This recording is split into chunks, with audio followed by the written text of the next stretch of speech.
vă rog, poftiți. Uite, Erica, îți place casa asta țărănească în care am venit? Da. Observ ce uși au. Uite, eu sunt atât de înaltă cât este și ușa, vezi? Da. Da, uite ce fain, aveau aici o sobă. Sobă, mama, dar să vezi aici, uite ce am găsit. O pernă din asta cu... Ce s-a auzit? Ce s-a auzit? Ce s-a auzit? Mă, dar nu mai putem deschide ușa, Erica. Ce-i aia? Salut! Ai vrut să vizitezi o casă țărănească, dar ai rămas blocat în ea. Pentru a debloca ușa, trebuie să rezolvi câteva sarcini. Atenție!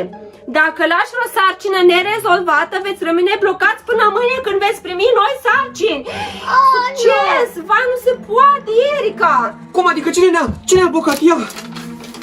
Bineînțeles, nu pot să cred. Iar a rămas blocați. Succes! Dezinfectează-ți mâinile! Uite acolo, tata, uite acolo, este un dezinfectant. Hai. Uite, Erica, Oh. era aici ceva. Ia să vedem. Caută ceasul de perete. Ceasul Hai. de perete.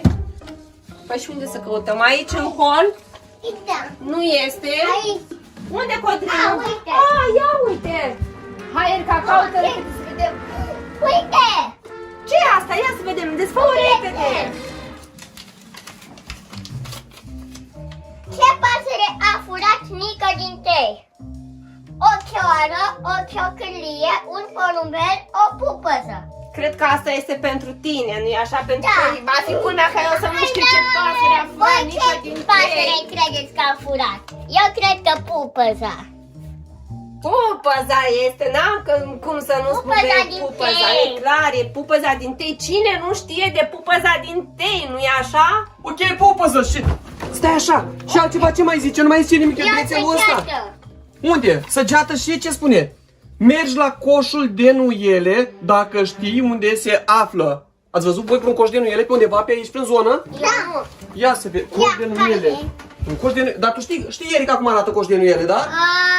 Da. Unde? Stai pe aici. Coș de nuiele. Nu văd niciun coș de nuiele. Hai camera cealaltă. Cortă nu ele. Unde? Și aici coș de nuiele. Unde ar putea fi un coș de nuiele? Eu n-am văzut în casa asta niciun coș de nuiele. Aici. Aici? Nu, tati, aici. Ce? Nu. Ce faceți? Ați găsit coșul de nuiele? Nu. Nu? Nu. Dar oare unde poate fi? Nu știu. Mai, dar asta ce este? Ce e asta? Poate a fi din nuiele? Eu cred că este un coș de nuiele, nu-i așa? Ce-a căzut acolo? Ia, stați un pic, stați un pic. Măi, ce este ăsta? Ce este ăsta? Am auzit că îți place matematica, serios. Ai 20 de secunde să găsești cifra 2. Hai, Erica, hai să facem o muncă de echipă. Eu iau coloanele astea două și tu pe asta. Bine. Am găsit-o. Da, uite-o aici. Da. Dacă am găsit-o, cred că trebuie să ne uităm pe versul. Așa ne arată săgeata. Fier de călcat. Păi hai să căutăm repede un fier de călcat, nu mai stați acolo de gânduri. Hai, repede. Fier de călcat. Pe aici. Asta e din aia pentru țesut. Așa. Știți la ce folosește asta? La războiul de țesut. Se bagă așa și se fac țoale din cordele, așa cum sunt astea. Super! Bine, dar hai să căutăm Și fierul. avem... Mamă, câte lucruri sunt aici! Uite, avem și un fus din ăla pentru lână. Wow! Ce tare! Ce ai găsit? Ai găsit un frigider, dar nu ne trebuie frigider, tati. Fier de călcat, fier de călcat. Acolo nu, unde ar putea fi? Dar este vreun fier de călcat oare în casa Uite asta? aici. Unde, tati? Aia. Unde? Uite. Unde? Acolo. Ăsta! Ăsta e fier de călcat? Păi și? Da, ăsta e fier de călcat. Bravo, tata. Păi și ce ar trebui să fac acum? Eu deschid o foaie. Aha, am găsit. O foaie. Nu sta mult să te gândești. Vreau să-mi spui mai repejor titlul de la 3 povești Ion Creangă, autor. Aoleu, stai așa. Fata babei. Fata babei și fata moșului, corect. Concuța cu 2 bani. Corect. Fata cu 3 Și capra cu trăiesc, bravo! Ai spus foarte repede, eu voiam să spun pe aia povestea unui om leneș, dar foarte bine. Bine că ai spus tu, așa, și după aia mai spune aici, și pisicii îi place să doarmă acolo. Unde acolo? A? Aveți idee unde ar putea dormi pisica într-o casă ca aceasta? Păi, Da, tati. pe pat? Sau pe Pe copor? pat, unde tata? Cotrin a găsit aici, ia uitați ce a găsit Cotrin. A găsit aici un cerb și nu știu ce e asta, seamănă cu o pisică, dar nu, tati, tu ai văzut bine acolo, dar e un loc unde pisicii îi place să doarmă. Erica, unde îi place pisicii să doarmă? Spune-mi, tu ești aia, unde? Aici! Unde Pentru că tu? e căldură! Pentru că, chiar așa la sobă, hai urcă! Hai Cotrin, du-te și tu, du-te și tu și ajută pe Erica. Uite! Ce e acolo? Ce ai găsit? Ia, Nu. ce e aia? O foaie.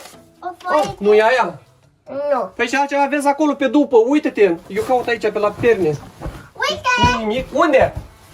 Ai găsit acolo? Da! Ia! Să faci parte din poveste, din căsuța minunată, caută ceva prin zestre și te îmbracă de îndată. Aoleu, Oh. trebuie să mă îmbrac cu ceva. Ei, ce faceți, băi? Vă aruncați? Stai așa, deci trebuie să caut ceva prin zestre și să mă îmbrac de îndată, dar... Dar știi povestea? A? Nu e ca, da, tati, spune. Să căutăm acolo, da, Codrin are o idee bună, hai să că... Wow! Mamă, dar ce-s cu astea? Nu știu. Haine, să fac parte, adică eu trebuie să mă îmbrac cu asta? Da, A? asta e roche. Dar e roche, e de bărbat sau e de femeie? Habar n-am. Dar dacă așa scrie povestea, hai, ar trebui să o pun pe mama să se îmbrace cu asta. Nu, tata, dacă tu ai citit bilețelul, este sarcina ta, tu trebuie să te îmbraci, nu eu. Bine, hai ca să mă sacrific eu de data asta. Și punem asta. Uite așa. Mai e un set acolo și de damă. Super Mai, dar ce tare. este asta? Care? Ia uite, mergi îndată la fereastră, cheia de vrei să o găsești, spune-mi cum se cheamă, lucru ce cu mâna îl folosești.